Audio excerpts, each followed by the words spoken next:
Welcome. Today I'm going to be diving into elemental wisdom. So this is a little class session to just share my framework of what I've manifested for my business, Elemental Empress Medicine, and why I find it works to help people get to the base of their symptoms and what is going on for them, using natural analogies, using information about what is going on inside the body and what goes on in natural processes in the world around us.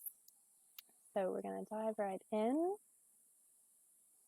So we're going to be covering what is elemental medicine or elemental wisdom, natural medicine, the truth of healing, and being your own healer. So I'm going to weave these together.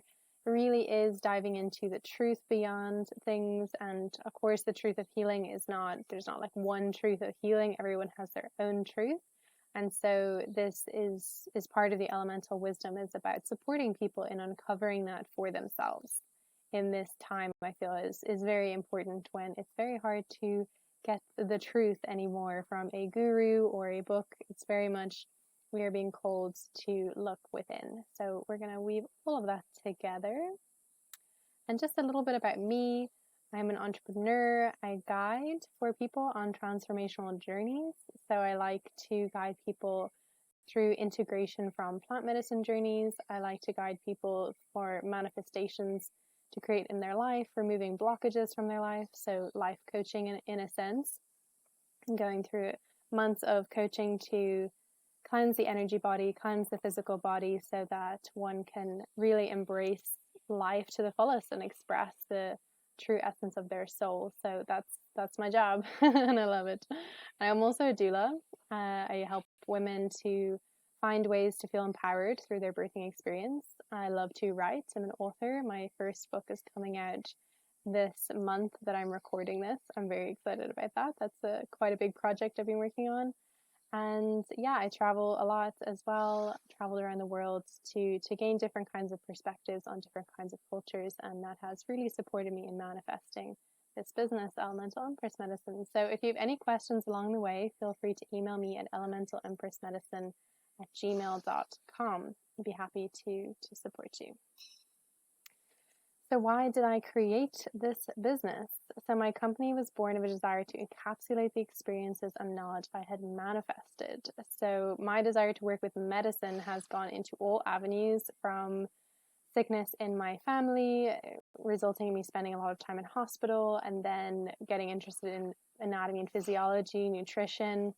So going into a lot of the physical, like, well, how is society working with medicine now? And then how does the body work? And then I really went loose with it and went on a discovery journey around the world and learned a lot about myself, and then started to connect with these elements quite naturally. I was living in a community where we use the elements in a spiritual and physical sense, and different groups that I attended also use the elements. So it started to reveal itself as a way for me to channel all of the things that I had learned within natural medicine, which brings me here to share it with you.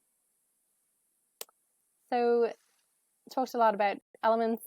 What are they? How can they help us in healing and understanding ourselves and in understanding the world around us? So to start with, I work with these 4 elements because my expertise lies with connecting people with their body, and the body is a reflection of the earth. So when we're connecting with the body more, we're connecting with Mother Earth more, and it supports us in having like a deep desire to take care of the earth. So there are other elements that other people use, and of course there is ether and spirit. So I do use them in my practice, but I focus on these elements to really ground people and help them figure out what's going on in the physical. And yeah, so to move in, to give a bit of a brief description, we have fire. So fire, it's very logical. Like, everyone knows, in a sense, the characteristics of fire. So it's just about bringing those characteristics into ourselves. So we're thinking about heat within the body, which relates to metabolism. That's a very physical one. Our ability to digest life experiences, our digestive fire is related to that.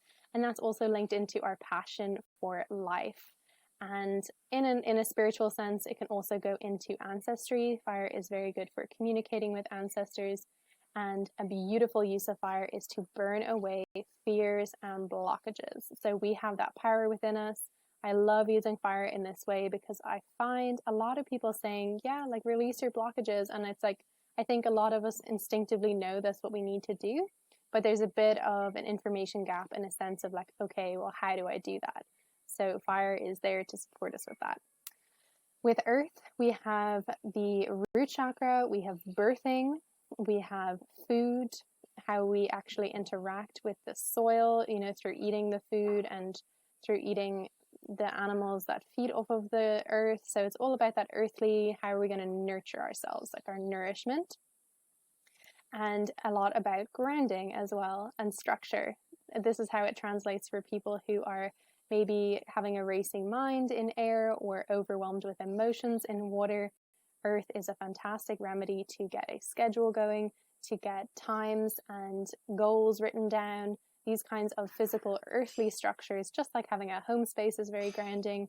They help us to channel the energies of our emotional intelligence and channel the energies of our amazing mind to think up and dream things. So all of those airy, watery things, they come onto the physical world through the energies of earth. So learning how to use them is using the energy of earth is very powerful.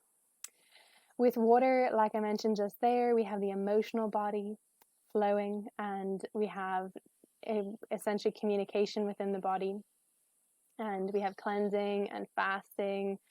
Water being held in the body is a lot to do with past traumas, not wanting to release emotions from the past. So we can tune into those emotions through guided meditation and through writing to hear what they have to say. And they often want to tell us something before we release them.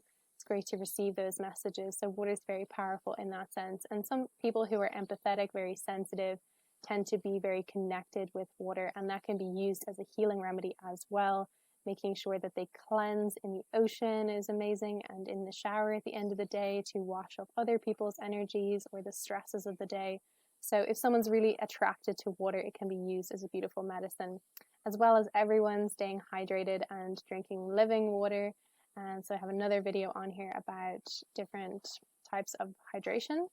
And so that also really affects that aspect of our spiritual, physical, and mental health.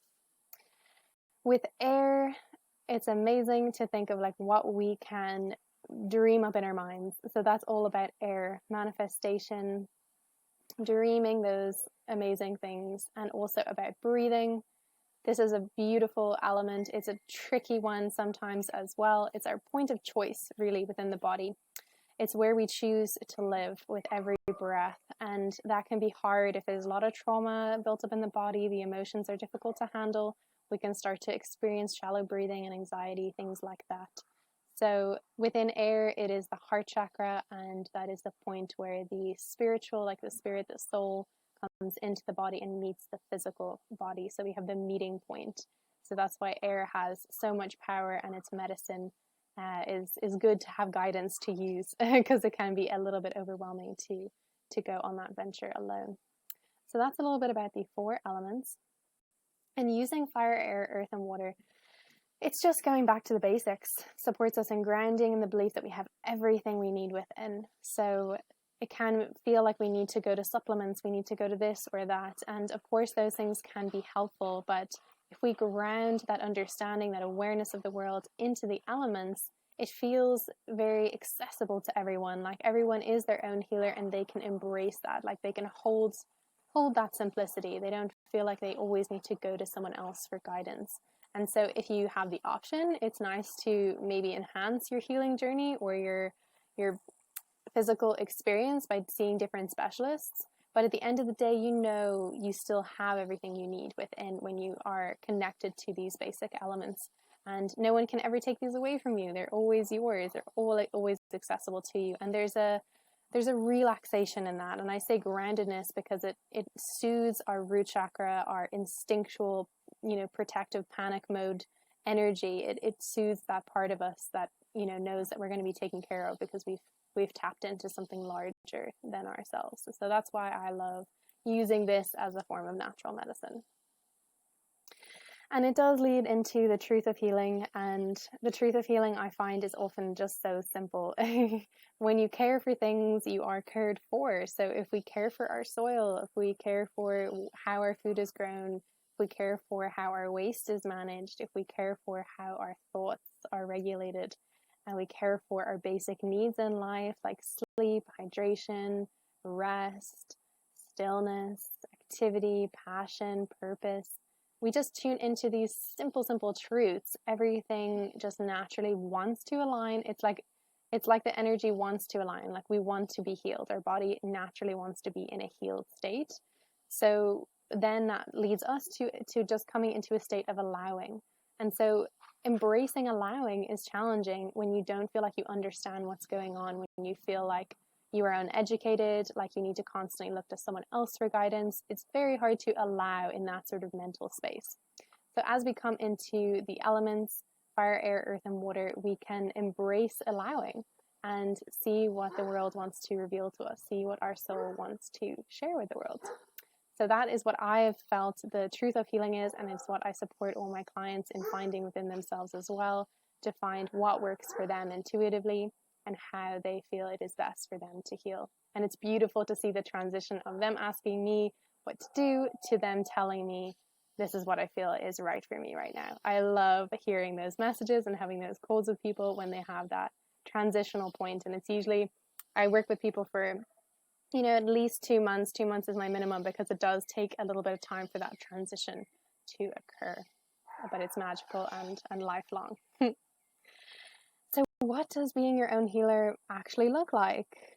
It's, it can be a new concept for a lot of people. So I would summarize it in accountability, self-awareness, and connection with something larger than yourself. So accountability is meaning that you are officially accountable for your thoughts and your actions. So it's not anyone's fault or pressure to make you eat certain foods, think certain thoughts. It's not the wrongdoing of someone for an illness or ailment that has happened to you. You come all the way back into yourself, and you essentially are affirming that you create your own reality. And this embraces accountability, which can be challenging in the beginning, but even though it can be hard to swallow at times, and especially when you first start thinking this way, there are so many gifts behind it, because essentially you get your power back. And that is the ultimate gift of embracing this accountability. And so as you become more accountable, you become more interested in being self-aware. And so being self-aware means that you're observing yourself in a non-judgmental way, kind of like you're a child. So like 3-year-old, 4-year-old children, like they don't see so much wrong with their body. They're infatuated with it, really. They're so intrigued. So with a child, thinking about yourself in this way, can you release the judgment and just look with curiosity? And this is where the answers reveal themselves to us, and we start to understand the sensations within the body and receive the messages from them. Because when we judge them and we think they're right or wrong, this leads to a lot of suppression, and we push it away in a sense because we feel like it's wrong. So embracing all that is and being curious is essentially the essence of self-awareness, and it's a very important aspect of being your own healer. And so connection with something larger than yourself is kind of what happens when you continuously show up to be your own healer. You start to connect more with the synchronicities and the flow of life, and you start to feel like there is something larger than yourself. There are larger energy systems at play in your life and around you, which is quite an enjoyable journey to go on.